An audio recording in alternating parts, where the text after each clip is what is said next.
Bonjour, salut. Regardez cette vue de Yaoundé là. Adorable, n'est-ce pas? C'est le guide, le maître. Donc j'ai fini, je trotte, hein, mais aujourd'hui j'ai battu tous les records. J'ai fait 6 km de course. Généralement je fais 1 km, je m'arrête, je m'épuise. Mais là, et même au niveau des pompes, j'en ai fait une bonne soixantaine là. Généralement, je m'arrête à 50. Donc aujourd'hui, c'est une journée 110%. Je m'augmente, comme dirait un des confrères. Alors, donc, la petite réflexion d'aujourd'hui n'est pas très longue. Écoutez-moi bien. J'ai posté sur ma page une vidéo d'un monsieur qui s'appelle Khan. Il donnait des cours en ligne. Enfin, il voulait aider sa nièce à résoudre une équation mathématique. Et il a posté ça sur YouTube. Et chaque fois qu'il voulait aider sa nièce, il mettait les exercices de maths sur YouTube. Et Bill Gates tombe sur ces vidéos. Et puis en conférence, Bill Gates dit « Je suis fan de ce jeune qu'on appelle Khan. Parce qu'il fait des choses merveilleuses. Il donne gratuitement du savoir. » Et Bill Gates dit « Je veux le rencontrer. » C'est Bill Gates, l'homme le plus riche du monde, qui veut rencontrer un pauvre petit gars, professeur de maths, analyste et tout ça au quartier. Et Bill Gates envoie qu'on l'appelle. Et le jour où il rencontre Bill Gates lui signe un chèque d'1,5 million de dollars, 1 milliard de francs CFA environ, pour dire va te lancer, améliore-toi. Allez. Et depuis, M. Khan est devenu un multimilliardaire, hyper riche, et il continue à faire du bien. Comme quoi la gratuité, c'est un don de Dieu. Les esclaves ne savent pas donner. Les pauvres ne savent pas aimer. Les pauvres ne savent pas donner. Vous pouvez être bourré de milliards dans vos oreillers, mais vous êtes un pauvre mentalement, donc vous ne savez pas donner. Et on peut tout dire et tout reprocher aux Occidentaux, mais ils sont quand même à un autre stade de la vie. On peut tout reprocher à nos frères juifs, mais ils savent comment se donner la main. Au Cameroun, on me dit souvent qu'il y a aussi des juifs. Je dis non, c'est la misère. Parce qu'il y a beaucoup de conditions. Je dis donner, c'est sans condition. C'est-à-dire, je n'ai pas encore vu quelqu'un dans notre entourage, proche ou lointain, ici, en Afrique, et je vous parle depuis Yaoundé. Vous ne pouvez pas voir un noir qui finance quelqu'un, qui aide quelqu'un, qu'il soit riche ou pas, qu'il soit milliardaire ou pas, encore que c'est dans nos têtes, vous ne verrez jamais. Alors, il y a combien de Bill Gates? Il y a combien de gens dans ce monde? Ici, quand vous avez votre projet, vous cherchez des financements à en mourir. Vous allez partout. Dès que vous arrivez, on veut vous mettre à l'église. C'est une condition. Ou dans la secte. Dès que vous arrivez, le gars veut, s'il a même une banque qui te dit taux, il te met un taux même de 30%, 40% pour te tuer. En fait, tu crées ton événement, il ne veut pas que ça vive, il fait semblant de te prêter l'argent, mais pour s'enrichir. Soit il arrache ton projet. Voilà. Donc il peut venir dans ton projet pour l'arracher aussi. J'en ai personnellement été victime. Si je n'étais pas un grand maître, voilà. Donc quelqu'un vient, il t'appelle, il te supplie, il voit ton projet.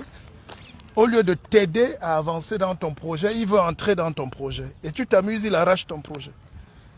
C'est pour ça que nous sommes pauvres. La générosité du cœur, la richesse fondamentale vient du partage, vient de l'élan de solidarité générale. Vous savez, je n'aime pas filmer tout ce que je fais, mais pendant que je faisais mon sport tout à l'heure, j'espère que la jeune dame se reconnaîtra. J'ai trouvé une jeune dame assise, elle grelottait de palu. Pas loin là. Et elle est assise à côté de la paroisse. Parce qu'il y a une paroisse là. Et les gens vont et viennent, ils entrent à l'église et tout. Ils ressortent avec leur chapelet. Ils n'ont même pas constaté que cette jeune dame grelottait. Et quand je m'approche vers elle, elle est morte de palu. Elle a mal à la tête, elle a des céphalées, elle a le palu. Je dis non, ce n'est que pour ça que vous êtes assise là. Elle dit oui, elle a mal, elle réfléchit. la pharmacie n'est pas loin. J'ai dit ok. Heureusement que j'avais mon portable et que j'ai quelques coins là-dedans. Je lui ai dit d'aller directement se faire soigner. Pharmacie et hôpital. J'ose croire que ça peut l'aider. Voilà un peu ce qu'on appelle quelqu'un de naturellement bon. Or, je vous dis, nous sommes sur un axe où les gens passent. Peut-être même que c'est juste de la famine. Peut-être qu'elle est désespérée. Peut-être qu'elle est angoissée par la vie.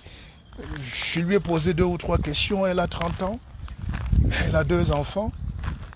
Mais quand elle a eu l'espoir de causer avec moi et que je lui ai arraché ce petit sourire et elle a un petit truc pour aller, son visage a changé, je pense qu'elle n'ira même plus à la pharmacie. Je pense qu'elle avait juste le palu de la vie. Et en Afrique, il faut qu'il y ait, je ne dis pas qu'il y a personne qui n'aide. Ceux qui aident encore, on encourage. Mais je constate au Cameroun, finalement, et je l'avais écrit en 2013 dans un livre, on va finalement chercher les rares hommes bons dans les villages et dans les villes pour les égorger. Et on va lancer le concours des rares hommes bons. Et on n'en trouvera pas. Donc derrière nos sourires, nos titres, nos milliards, nous sommes des sociétés superbement égoïstes. C'est pour ça que vous me permettrez ici, que ça vous choque ou pas, de dire un grand bravo à la France.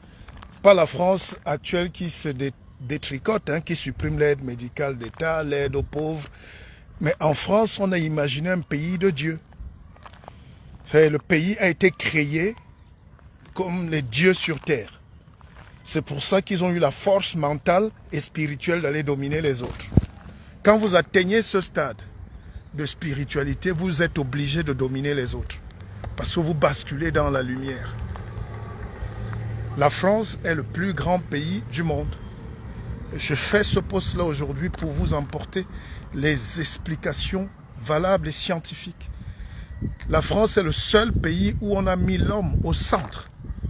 Qu'il vienne du Mali, de Tombouctou, du Congo, de l'Arabie Saoudite, l'homme quand il entre en France, lui-même il sent.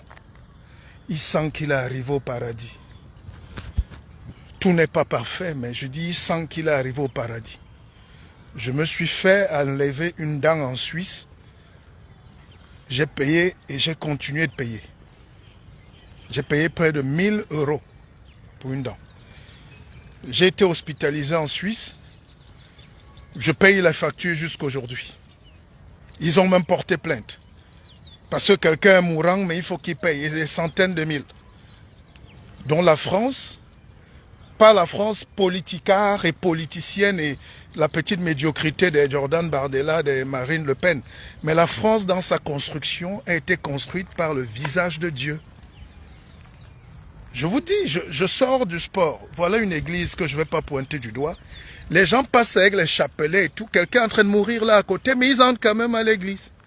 C'est ce qui nous a amenés comme colons là. Les colons nous ont très mal transposé les idées de la générosité et du bonheur. Pourtant, eux, c'est la générosité qui a aidé. Aux États-Unis, il suffit juste d'avoir votre idée et votre projet. Quand Richard Bona était lucide et mon ami, c'est lui-même qui me disait « Viens aux États-Unis, tu n'as rien à faire ici. » Parce que quand même aux États-Unis,